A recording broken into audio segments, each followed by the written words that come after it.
Hey guys, welcome to the Truck Insurance channel. I'm going to talk about motor vehicle reports real quick. Why would you pull your own MVR? What counts on your MVRs? And what happens if there's something on there that shouldn't be? So to start off, why would you pull your own MVR before you start working on your insurance quotes? Well, there's several reasons. First off, you need to know what's on your MVR and or your drivers if you're going to be hiring any. Certainly before you put them in a truck you probably just financed and have all this money invested in. You want to make sure they're going to be good, and if they have anything on the record or you have anything on your record, it's probably going to affect your insurance rates. So you need to be able to plan for that and just be aware of it ahead of time. Second, you want to be able to give MVRs to agents that you're trying to get quotes from. They'll take it, if they are either going to work direct with an insurance company or they're going to go through like a wholesale or broker insurance market with underwriters. The underwriters are going to eventually need them anyways. So, and you'll need them eventually anyways for your like safety audits and new entrant audit, all that. So you're going to need them anyways. If you don't provide them and the agent doesn't pull them ahead, which a lot of agents don't, because until they're pretty certain you're very serious about getting insurance with them, why would they spend money pulling your MVRs? It just doesn't make sense. But if you go ahead and get them, give them to the agents, that's great. So it's going to save a lot of time, a lot of back and forth. The agent's going to take you more serious, probably respond faster because you've got your stuff together, and that's just, you're a better prospect for an insurance agent if you've got everything together.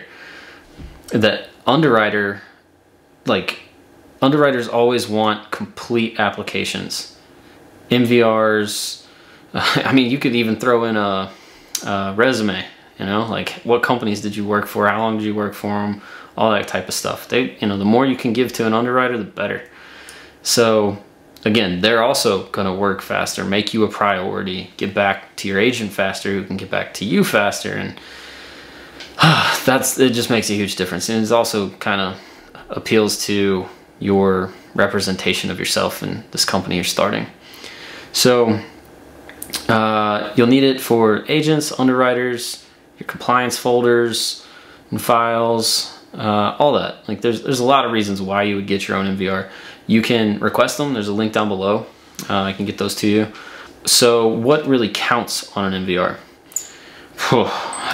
If there's anything on there, typically in the last 36 months, 3 years, if there's anything on there, it's probably gonna hurt you. Like just assume that. Start there. If you assume that it's going to hurt you and maybe it doesn't, at least you're going up from there. You can only go up from assuming the worst. So, and when it comes to MVRs, you might as well assume the worst. So accidents, violations, tickets, anything on there. It doesn't matter if you were in a commercial vehicle or in a personal vehicle. I get people all the time be like, oh, no, that doesn't count. I was in my passenger vehicle. It's just personal car. That shouldn't count, right? You're still behind the wheel, like you were still driving, like that's still your driving record. Like all of that counts. Pretty much everything counts in the last 3 years.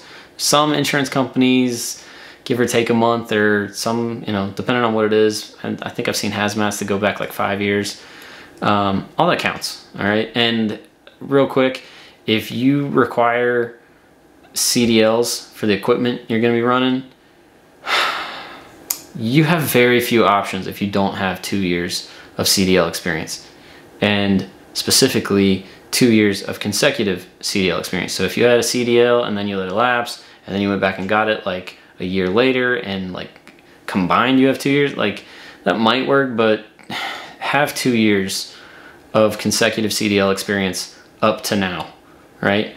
So it's not like you had a CDL 5 years ago and it went away and you just got it back. Like you need 2 years of CDL experience, plain and simple, if you want options for cheaper insurance. That's just a good rule of thumb. Otherwise, like go lease on or wait, do something. Or if you want, just pay more. I'm not gonna steer you away from that. So accidents and violations. Accidents, sometimes it may or may not have been your fault.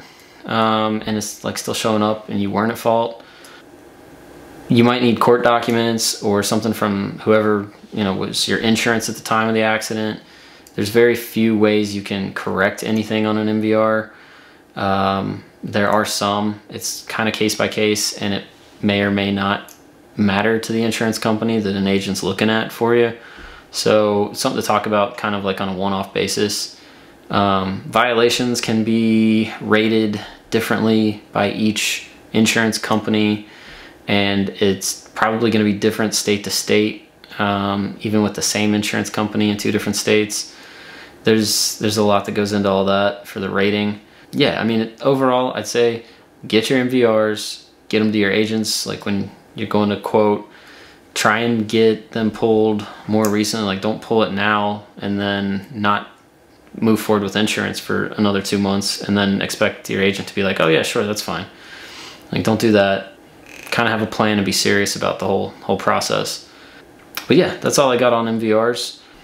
If you're gonna hire drivers though, one more little tidbit, have your drivers bring their own MVRs. Like that's kind of a good weeding out process for people that are you're looking at to bring on as drivers. If they don't wanna get their own MVR, like that's just too much effort. You probably don't want them driving for you. Like just make that a little weeding out tool. I would definitely do that. But yeah, thanks guys for checking this out. Hopefully it's educational to you. Check out some of my links below as well, some affiliates down there. But yeah, thanks guys. See you later.